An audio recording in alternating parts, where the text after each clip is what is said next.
karabaa hedduu goyyomsee maallaqa irraa nyaata.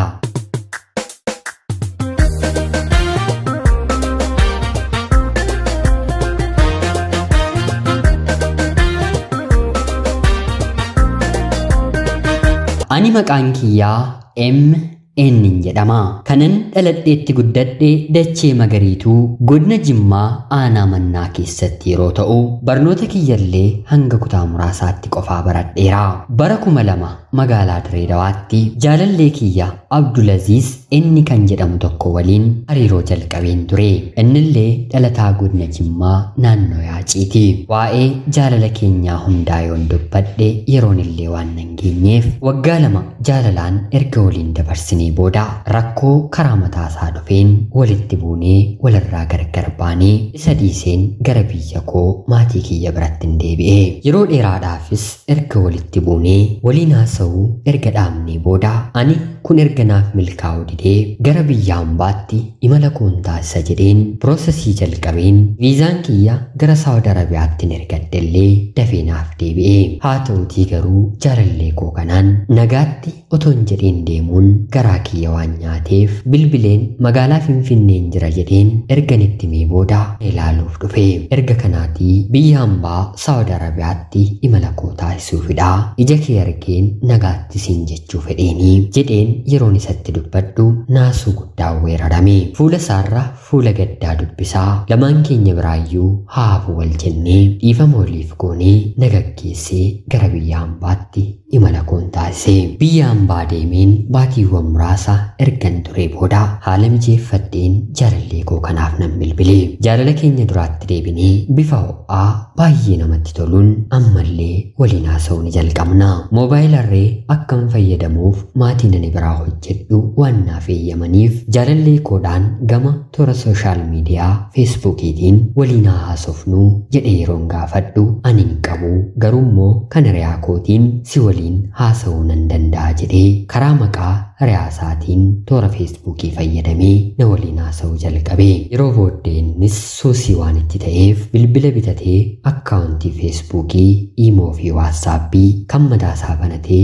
waliin haasa'uu ni eegalla. Jaalalli keenyi jaalala gaariidha. Haa ta'uutii garuu hiriyaansaa jaalalleen koo maqaa isaatiin feesbuukii na waliin taphachaa ture gaaffii jaalalaa naaf dhiyeessuu jalqabe. Anis maali dhiirri akkanaa ofii jaalalleen koo amanee maqaa isaatiin na waliin haasofnaan maal yaadee jala deebi'ee sin jaalladhanaan jedhaa jedhee ofitti gumgumeen toles lakkis otoo isan jedhiin waliin dubbii dhaabeen yeroo inni dubbii dhaabuu didu silumaa ofirraa bilookin godhe. Baatiiwwan hedduu erga lakkoofsee booda jaalallee koo waliin akkuma duraa walitti buuna. Wallollees bilookin isa godhe. Kana gidduutti ture yeroonni narraa fagaatu anillee irraa fagaadheen hariiroo gara biraa nama biyya Saawudii jiru waliin uumeen heerumeen naaf ta'uu didee yeroo muraasa keessatti bultiin kiyyallee ni diigama. Ariifataan horii gata jedhama mitiiree anillee akkuma kanan ta'e. Erga abbaa manaa koorraa addan bahee booda jaalallee koo bilookkii jalaa baaseen nagaa nan gaafadhe. Maaliif akkam badee yeroo na gaafatu heerumeen naaf ta'uu baatee adda akkam bahee jaalallee kiyyatti hime. Inni garuu baay'ee natti gadde. Akkamiin akka na gootaa anaafsi wal malee jiraachuu akka hin dandeenye otoo beektuu maaliif wanta akkana raawwattaa? Ani bar sittan waan hundumaa baree atis anarratti afaan hiikkattee otuma dulloomtee gatan dartee ani jaartii hedduu fuudheellee siin gonkumaa dhiisuu akka hin dandeenye otoo beektuu maaliif akka na gootaa? Anaaf sii gidduu seenaa guddaa jira. Ati daa'ima dhibballee horatte ani si dhiisuu waan hin dandeenyeef maaloo sin fedhaa walittaa deebinu naan jedhe. Anis abbaa manaa kiyya dhiisee waan hin jiruuf tole jedheen walitti araaramne. Garuu salphaatti badiin ani balleessinaaf dhiisuunsaa gaaffii natti ta'ee maqaa nama biraatiin toora akkaawuntii feesbuukii baneen jaalallee koo kana nan qoraa. Haa ta'uutii garuu qorumsa kana darbuu hin dandeenye. Anis takka balleessaa guddaa isa balleessee waan hin jiruuf kaasaa haa ta'uufiif jedheen yeroo biraan darbe. Kanaan otoo hin jiru bakkee keessa waan hin hojjechaa tureef poolisiidhaan qabameen mana hidhaan seenaa. Mana hidhaa akkuman seenettis akka carraa ta'ee hiriyaansaa duraa gaaffii jaalalaa na gaafatee ofirraan bilookki godhe maqaa gara biraadhaan na dubbise. Erga haasofnee booda dhufuuf jechaan jiraa jedheen yeroon isatti dubbadhu nagaan koottuu yoo dhufte garuu wanti hunduu akka ati yaadde ta'uu dhiisuu danda'a. Waan argite waan dhageesse hundumaa alhamdulillah jedhee fudhu naan jedhe.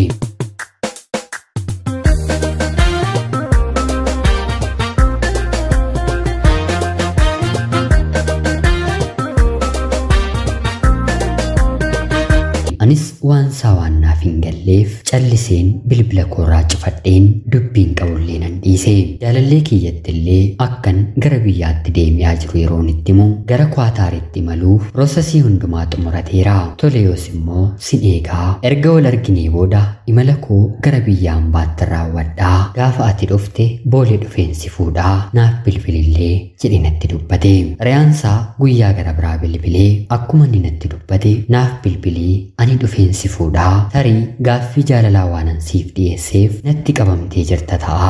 Erga ati na diddee jaalallee gara biraa baafadheen ni kaallee hidhadhee waan hin jiruuf ani obboleessa keedha. Wantin yeroo sumayyuu gaaffii jaalalaa siif dhiyeesseef immoo jaalalleen kee si goyyomsaa ture haadha manaas ilmas waan qabuufi jedhe natti dubbate. Anis walitti nu buusuuf fedha jedheen haasoo kanaa olii waliin otoo hin taphatiin bilbila koorraan cufadhe. Imala koo gara biyya hambaatti taasiseen boolee yeroo ga'u dubbii hiriyaasaa dhiiseen jaalallee koo bilbilee waammadhe. Guyyaa ani dhufe galgalasaa gara Kaataaritti imala isaa raawwata. Anis yeroon isaa arge kanatti haadha manaa keef ijoollee kee eenyutti dhiistee deemtaa jedhe yeroon gaafadhu deemii haadha manaa maaliin qabaa kanammoo eenyutu sitti odeessee jedhe natti dubbate. Anis hiriyaansaa akkanatti dubbate yeroon himu yeroosuma bilbilee fi walitti bu'anii hafee nama kana nan ajjeesa malee yeroo jedhu lakkii kaayyoo keerraa hin deebi'inii dhugaa qabda taanaan sobuusaaf rabbitu argaa hojii isaanii kennaafi jedhee sossobeen imala isaa gara Kwaataar Doowaatti taasise. Nagaan gahee akkuma gaheenis waliin dubbii ittuma fufne. Baatii lama akkuma hojjeteen ani yaada kee dadhabee jaalalli kee nama raachee hojiillee na dhaabsiseera jedhee natti dubbate. Otoo ani hin beekiin gara biyyaatti malee boolee dhufuun koottu na fuudhii jedhee natti dubbate. Kan nama ajaa'ibu ani immoo si'a kana gara biyya Baahireenitti imala koo taasisuuf guyyoota muraasatu na hafe. Dhufee wal arginee guyya lama qofa erga waliin dabarsinee booda akka warra faranjootaatti fulbaana 16 bara 2018 imala koo gara biyya Baahireenitti taasise. Otoo isatti nimiin piroosesii jalqabuu koof baay'ee natti gadde. Ani jaalala keenya mi'eessuuf jireenya biyya ormaa dhiiseen dhufee ati immoo deebitee deemtaayii jedhee otuma natti dheekkamuun deeme.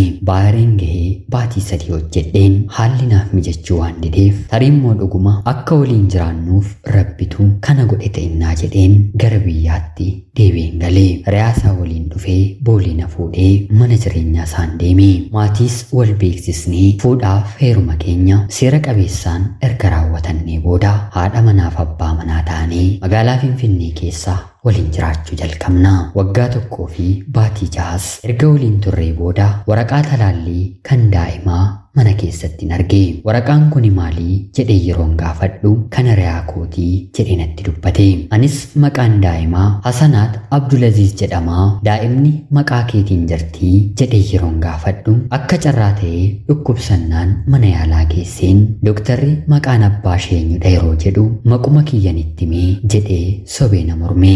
Booddeenis otuman baruuf rakkadhu guyyaa tokko iimoosaa jalaa nate. Isa fakkaadheen namoota hedduu waliin haasoo dheeraa naasa'ee akka inni haadha manaa fi daa'ima qabus nan bare. Daa'ima maatii isaatti kennatee haadha manaasaa gara biyya hambaatti ergeera. Dubaayii jiraatti.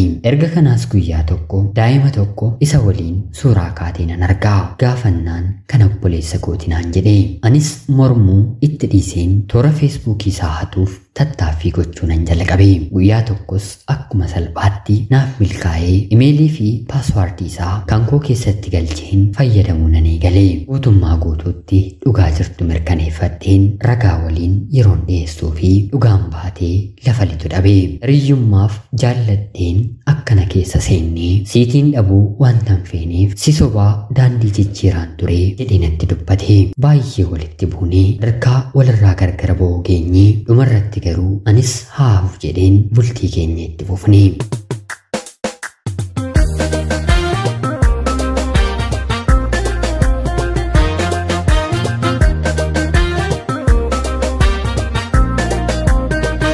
Erga kanaa booddee gara biyya hambaa Dubaayitti imala koo deebi'een deeme. Erganas dhufees otoon waliin taphadhuu haasaa jidduutti bilbilli ni seenaafi. Eenyu jedhee yeroon gaafadhu obboleettii koo, abbaa koo, obboleessa koo jedhee waa hedduun na sobaa. Ganama hojiif kaataa kanaan booddee rafii ni rafna naan jedhee ofii onlaayinii halkan guutuu oleessaa bulaa. Anis akkaawuntii isaa waan hin qabuuf toora feesbuukii jalaa wanta inni odeessaa bulu qo'achaa dubbisaa bulaa. Jireenya dhaatii hirribni nan qabu. Wantan arge obsee man callisaa. Guyyaa tokko garuu mucayyoo haasofsiisaa tureen gara biyyaatti galiitii ilmoo walirraa horannee maatii gammachuu jaarrannee waliin jiraannaa. Ani qabeenya nu ga'u anaanis siinis bulchuu kan danda'u hojii gaariin qabaa jedheetti dubbata. Anis baay'ee aareen obsuu dadhabeen wanta inni dubbachaa jiru suura kaaseen iskiriinshuutii isaa nan argeefi yeroo kanatti nahee paaswaardii isaa jijjiiruuf yeroo jedhu imeelii isaa irratti waan naa galeef durseen jalaa jijjiireen akkaawuntii isaa kan koo godheen ammallee walitti buunee wal lollee anaaf inni wal cufne. Yeroo booda koronaa yeroo dhufu hojii akka dhaabe nan dhagaha. Tarii ni rakkata jedheen dhiifama yeroo inni na gaafatu ammallee dhiifaman godheefi akka hin rakkanneef maallaqa ergeefiin leenjii konkolaachisummaallee akka inni baratu nan taasise. Rabbi gargaarees baratee xumuree hojiillee ni argata. Hojii jalqabee xiqqoo erga bayyaannatee booda guutummaa toora feesbuukii isaa deebi'een yeroon ilaalu dubartii biyya Arabaa jirtu maallaqa kan inni irraa hin nyaanne tokkoyyuu hin jiru. Anis argeen dubbiseen hundumaatti baay'ee rifadhe. Duraan waa'ee dubartoota biyya Arabaa dhiironni maallaqa yeroo jalaa nyaatan yoo dubbatu dhiirri maallaqa dubartii nyaatu baalagee kashlabbeedha jedhee afaan isaatiin dubbata ture. Haa ta'uutii garuu yeroon ilaalu dhiirri baalageen kashlabbeen isa caalu hin jiru. Anis argeen kanani siif ergu sitti xiqqaatee jennaan maallaqa dubartootaa akkana gootee irraa nyaattaayii Rabbi maal siin jedha jedheen isa dhumaaf arrabseen ofirraatii cufe. Si'a kana baay'ee natti dhaga'amee naannoo baatii 4 walirraa fagaanne. Haala kanaan dandeenyu otoo jiru hiriyaan koo na waliin dalagdu tokko jaalalleen kee maal ta'ee onlaayinii irraa badee maaloo kan nagaa qabu natti hin fakkaatu bilbilii fi mee jettee naannoo baatii tokkoof na kadhattee na rakkiste. Anis baatii tokko booda yeroon bilbiluu fi nahee sagalee isaa ol kaasee heloo jedhee na dubbise.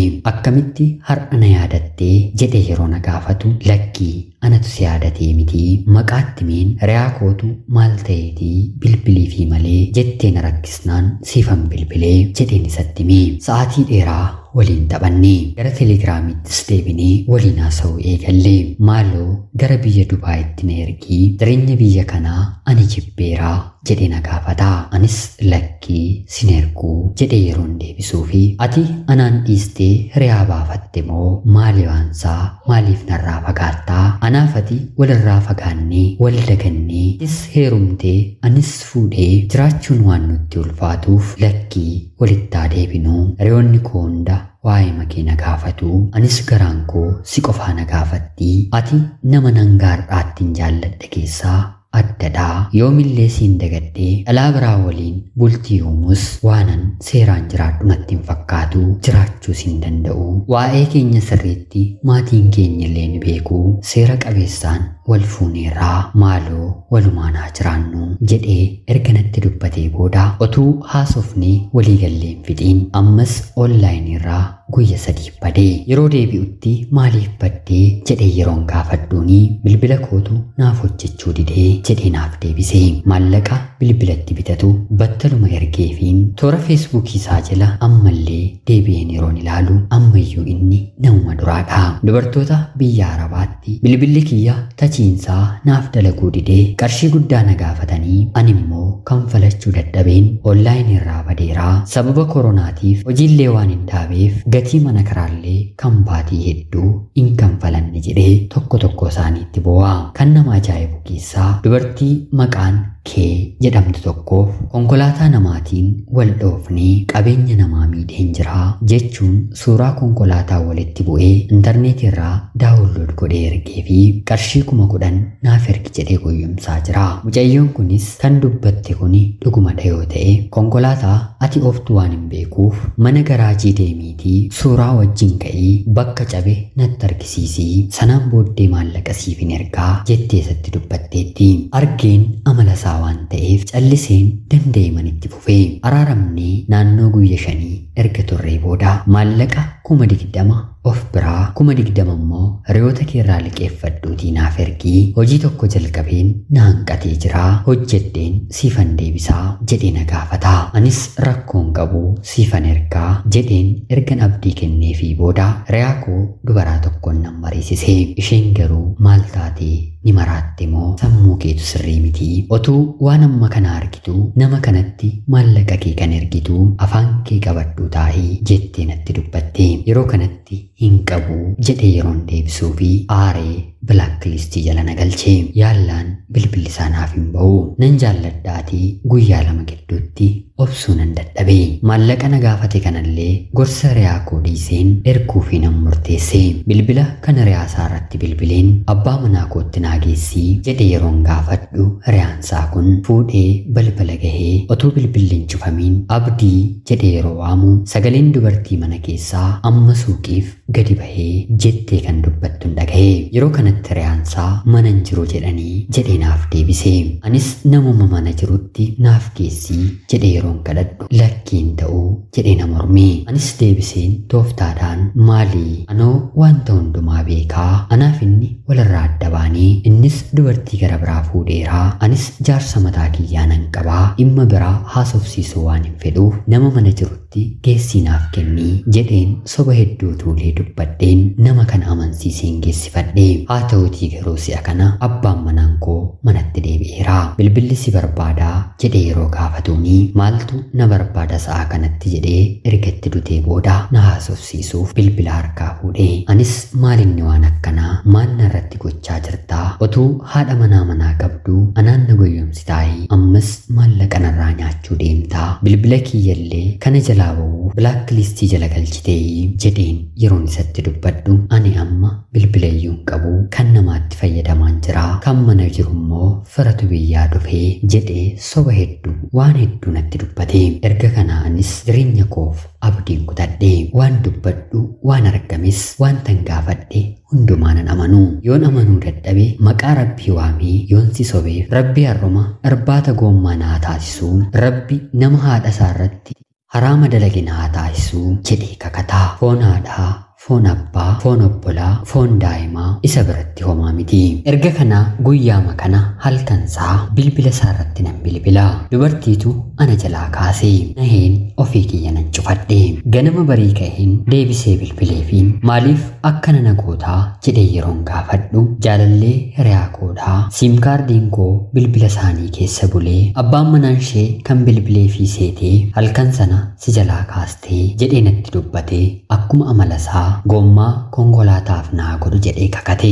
Lafa lixuliteen karaa hiriyaasaa maallaqallee ergeefiin lakkoofsa bilbilaa jaalallee isaa nan argadhe. Halkan tokko guutuus waliin haasaa bullee wanta jaalallee isaa waliin taphanne nan waraabeefi nikaa hidhachuudhaaf torbee 2tu isaan hafaa. Ani yeroon dubbadhu wanta nan amanneef sagalee ishee nan ergeefi anaanillee inni isheen jaalallee koo miti jedhee irra deddeebisee natti dubbachaa waan tureef isallee waraabeen jaalallee isaa kanaaf nan erge. Intallis dhageessee maaloo anoo nan gubadhe maatii koodhaan amma deebiseen maalin jedhaa jettee anis gubadheen erga walitti boonyee booda maallaqallee yeroo dhiyootti akkana gaafate yeroon itti himu ishiidhaan immoo uqubiin yeroo dhiyootti naaf bahaa isaatiin aruusa yookiin immoo cidha keenya gaggeeffannaa jedhee itti dubbachaa ture. Jaalalleensaa baga rabbi maallaqa keessiif hambisee ammaa booda garuu of eeggadhu maallaqa keedhaas jabeeffadhu anaafati kanaan booddee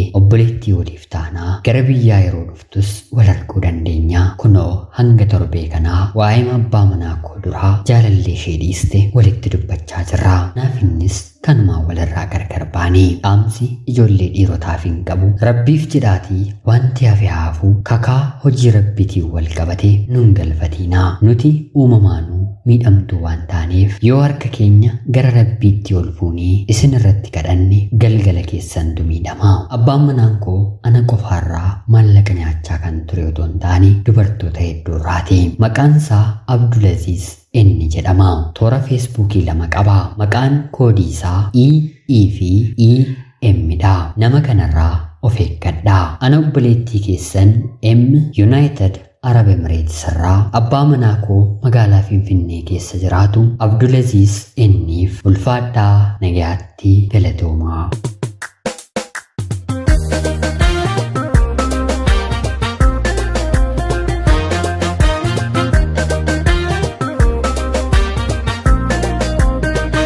Yooyyaa shamaa akkam jirtu kabajamtootaaf hordoftootaa qophii Oromiyaa 24 nagaaf jaalalli tokkummaan bakka jirtan hundaatti hunda keessaniif haa ta'u jecha guyyaa har'aallee seenaa obboleettii keenya M United Arab Emirates irraa nuuf ergite isiniif dubbiseen hin ka'a. Obboleettii keenya seenaa kee kana nuuf qooduu keetiif guddaa galatoomi jecha tarii namoonni maqaa jaalallee kanaatiin waliin haasa'aa jirtan yoo jiraate karaa keessaan nu qunnamuun adda baafachuu ni dandeessu. Obboleettiin keenya suuraa isaa fi maqaa isaa guutuullee nuuf ergitee jirti. Haa ta'uutii garuu seeraa miidiyaa hawaasummaatiin hanga yakki tokko yakka jedhamee seeraan hin mirkanoofnetti mirga maqaa namaa balleessuutiin waan nama himachiisuuf namoonni shakkitanii qofa obboleettii keenya qunnamtanii waliin haasa'uu ni dandeessu. Yaada jajjabinaallee komentii jalatti qoodaa fi jecha qophiin guyyaa har'aaf isiniif qabadheen dhiyaadhee kanuma fakkaatti. Hanga yoonaatti na dhaggeeffachaa waan turtaniitiif guddaa galatoomaa jecha laayikii fi sheer gochuun illee akkam jajjabeessitan kabajaan isiniin gaafadha. Akkanumallee namoonni chaanalii keenyaaf haaraa taatan anaa dhufu kun Oromiyaa 24 guyyaa guyyaatiin xalayaa jaalalaa fi seenaa jireenyaa nama barsiisuu bashannansiisuu danda'u isiniif qabattee waan dhiyaattuuf isinillee subscribe gochuun maatii keenya erga taatanii booda xalayaa jaalalaa yookiin seenaa jireenyaa nama barsiisuu bashannansiisuu danda'u qabaattan karaa telegiraamii karaa lakkoofsa bilbilaa kiyyaa duwwaa 937 naaf erguun irratti hirmaachuu dandeessu. Qopheessuuf qindeessuun isin waliin kanan ture ani gammachiisa shoomeedha. Qophii gara biraatiin guyyaa boreen walitti deebinutti bakka jirtan maraan turtii gaarii horaa bulaa.